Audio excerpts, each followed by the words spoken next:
నమస్కారం అండి. అందరికీ welcome to my YouTube channel Shri Manju spiritual videos. మనం లలిత సహస్రనామ స్తోత్రనామాల ప్రతిపదార్థాలు తెలుసుకుంటున్నాం కదా! శ్రీమాత్రే నమః. కానీ అంతకంటే ముందుగా మీరు గనుక మన ఛానల్‌ని మొదటిసారి చూసి ఉంటే తప్పకుండా ఒక లైక్ ఇవ్వండి, షేర్ చేయండి, నచ్చితే సబ్స్క్రైబ్ చేసుకోండి, కామెంట్ పెట్టండి. దయచేసి వీడియోని ఎక్కడ కూడా స్కిప్ చేయకుండా చివరి వరకు చూసే ప్రయత్నం మాత్రం చేయండి. ప్లీజ్. శ్రీమాత్రే నమః. ఇంకా వీడియోలోకి వెళ్ళిపోదాము. 980 నామము జ్ఞానగమ్య. 4 అక్షరముల నామం. ఈ నామంతో అమ్మవారికి నమస్కరించేటప్పుడు జ్ఞానగమ్యాయ నమః అని చెప్పాలి. జ్ఞానముచే గమ్య పొందబడుతున్నది. అమ్మవారు జ్ఞాన స్వరూపిణి కాబట్టి ఆమెని చేరాలన్నా, ఆవిడ సాన్నిధ్యం పొందాలన్నా, ఆవిడలో లీనం అవ్వాలన్నా జ్ఞానమే సరియైన మార్గం.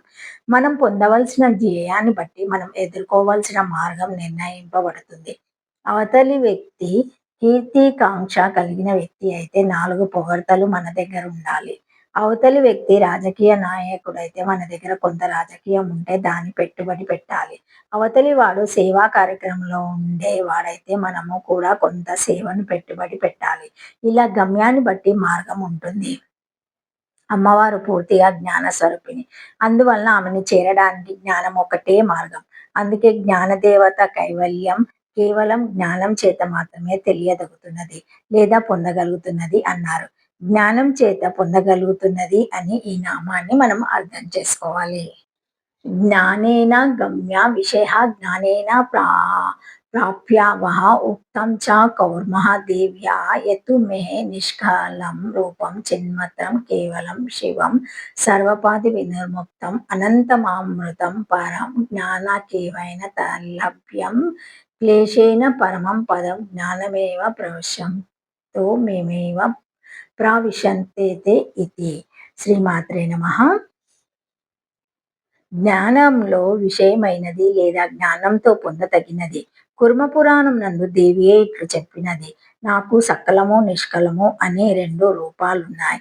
వానితో చైతన్యం మాత్రం అద్వైతము, మంగళము ఏ ఉపాధులు లేనిది. అమృతం పరము అయినది. నిష్కల రూపము అది కేవల జ్ఞానం చేతనే పొందతగినట్టు క్లేశం చేత పొందదగినది కానీ సులభ సాధ్యం కాదు. ఎవరు సర్వత్రా జ్ఞానమును చైతన్యమును చూచుచున్నారో వారు నన్ను పొందుచున్నారు.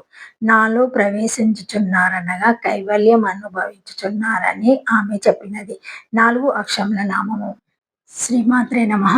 981 నామము జ్ఞేయ స్వరూపిణి.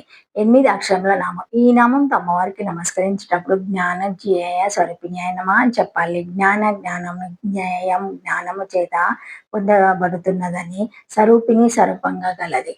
మనము చేరవలసిన గమ్యము, ఆ గమ్యాన్ని చేరడానికి అనుసరించాల్సిన మార్గము ఈ 2 కూడా అమ్మవారినని ఈ నామం చెబుతుంది. పరలోకకమైన విషయాలపై బుద్ధిని పెట్టి అన్వేషణకై తపిస్తే ఆ తపన ఫలితంగా తత్వాన్ని అందుకొని తత్ శబ్ద వాచనిలో లీనమవుతాము. సినిమా రంగం గురించి తెలుసుకోవాలంటే సినిమా రంగానికి సంబంధించిన పత్రికలు, పుస్తకాలు చదివి వాటిలో నిష్ణాతులైన వారిని కలుసుకుంటూ అవగాహన పెంచుకోవాలి. అలాగే మన ధ్యేయం పొందవలసినది జ్ఞేయం తెలుసుకోవాల్సినందుకు సంబంధించిన విషయాలు ఏ గ్రంథాలు ఏ వ్యక్తుల వద్ద లభిస్తాయో, ఏ చర్చల వల్ల పొందుతామో ఆ గ్రంథాలని, ఆ వ్యక్తులని కలుసుకొని చర్చించుకొని చదువుకోవాలి. ఈ గ్రంథాల ద్వారా, ఈ వ్యక్తుల ద్వారా, ఈ చర్చల వల్ల వచ్చే జ్ఞానము, ఈ జ్ఞానం ద్వారా పొందబడేది లేదా తెలియబడేది ఈ 2 కూడా అమ్మవారి రూపమే అని ఈ నామం చెబుతుంది.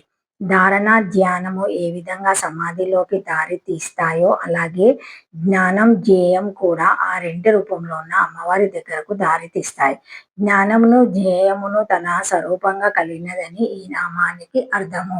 జ్ఞాన ధ్యేయ స్వరూపిణి. జ్ఞానము, ధ్యేయము స్వరూపంగా గల దృశ్యములను రెండును స్వరూపంగా చూడదగినది. రెండును స్వరూపంగా కలది.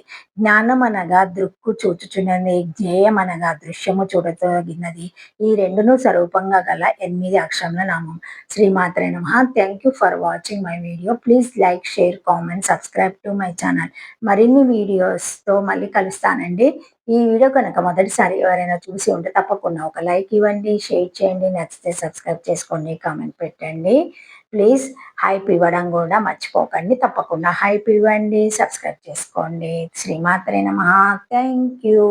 ఓం నమః శివాయ.